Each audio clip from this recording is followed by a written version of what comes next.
APS association જે પ્રહલાદ કાકાનું છે kerosene licence હોલ્ડરનું, એને 1 જૂનથી ઈ કેવાયસી ના મુદ્દે હડતાલની જાહેરાત કરેલી છે. પરંતુ ઈ કેવાયસી નો મુદ્દો એવો છે કે જે સરકારનો એક સુધારાવાદી મુદ્દો છે અને સરકાર અને ગ્રાહકોને લગતો મુદ્દો છે. આ મુદ્દાને સાથે એસોસિએશનને કે સસ્તાના વેપારીને કઈ લાગતું ઓળખતું નથી. માટે નીતિગત અમારો મુદ્દો નથી. અમારા જે મુદ્દા છે કે અમારું મુખ્ય કમિશન ₹1.5 છે એ ₹3 થાય. અમને ઈ પ્રોફાઇલમાં વેપારીને એક સહાયક ઉમેરવામાં આવે. અમને ગોડાઉન ખાતેથી જથ્થો ઓછો આવે છે. ગોડાઉન ખાતેથી જથ્થો જે આવે છે એમાં ખંડણીના રૂપે મંજૂરી માંગવામાં આવે છે. અમારા વિવિધ મુદ્દા છે. આ મુદ્દાનો ક્યાંય આમાં સમાવેશ કરેલો નથી.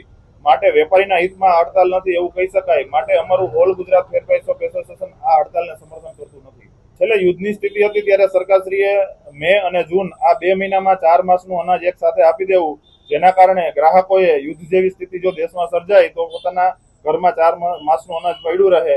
આ નીતિને લઈને અને સરકારે 4 માસનું અનાજ 2 મહિનામાં આપી દેવાની વાત કરેલી હતી, પરંતુ યુદ્ધ રોકાઈ ગયું. ત્યારબાદ સરકારશ્રીએ આવનારા ચોમાસાના કારણે ગ્રાહકોને વહેલું અનાજ મળી રહે એટલે મે અને જૂનમાં 4 મહિનાનું આ જે અનાજ આપવાનું થાય એક સાથે આપી દે એવી ગણતરી હતી.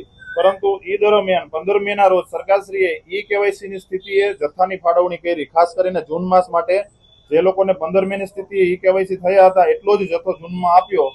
13 મે પછી જે વેપારીઓ જે કાર્ડ હોલ્ડરો છે ઈ કેવાયસી કરી આવ્યા એ લોકોનો જથ્થો સરકારશ્રીએ જૂન માસ માટે ફાળવણી કરેલો નથી. માટે આવી 30% જે જનસંખ્યા છે કે જેને જૂનમાં જથ્થો મળવાનો નથી. આ માટે અમે જૂન મહિના માટે આ 30% જથ્થાની અમને સપ્લિમેન્ટરી મળી રહે અને જૂન માસનો જથ્થો માસના છેલ્લા દિવસોમાં એલોટ થયો છે. 30 તારીખે 31 તારીખે એલોટ થયો હોય. સરકારશ્રીએ 1 થી 5 જૂન માટે ખૂબ જ ઓછી મુદતમાં વિતરણ કરવાનો સમયગાળો આપેલો છે. એટલે આ જૂન માસના વિતરણના સમયગાળાને પણ વધારવામાં આવે આવી અમે વર્તમાન માંગ લઈને આજે જિલ્લા પુરવઠા અધિકારી શ્રી સમક્ષ અમારી રજૂઆત કરવા જઈ રહ્યા છીએ. મુશ્કેલીઓમાં આ મોટી મુશ્કેલી છે તો કાર્ડ હોલ્ડરની છે અને અમે માનીએ છીએ કે કાર્ડ હોલ્ડરની મુશ્કેલી છે એ વેપારીઓની મુશ્કેલી છે. કારણ કે જે ઈ કેવાયસી છે ને એ એવા વર્ગનું નથી થયું કે જે જાગૃત નથી, જે અભણ છે, જેને ખ્યાલ નથી કે આધારની સાથે મોબાઈલ નંબરનું સીડિંગ કરવાનું હોય. મોબાઈલ નંબરનું સીડિંગ થાય તો એમનું ઈ કેવાયસી થાય. એટલે એક દબાયેલો ને કચડાયેલો જે વર્ગ છે એ લોકો જ આમાં રહી ગયા છે.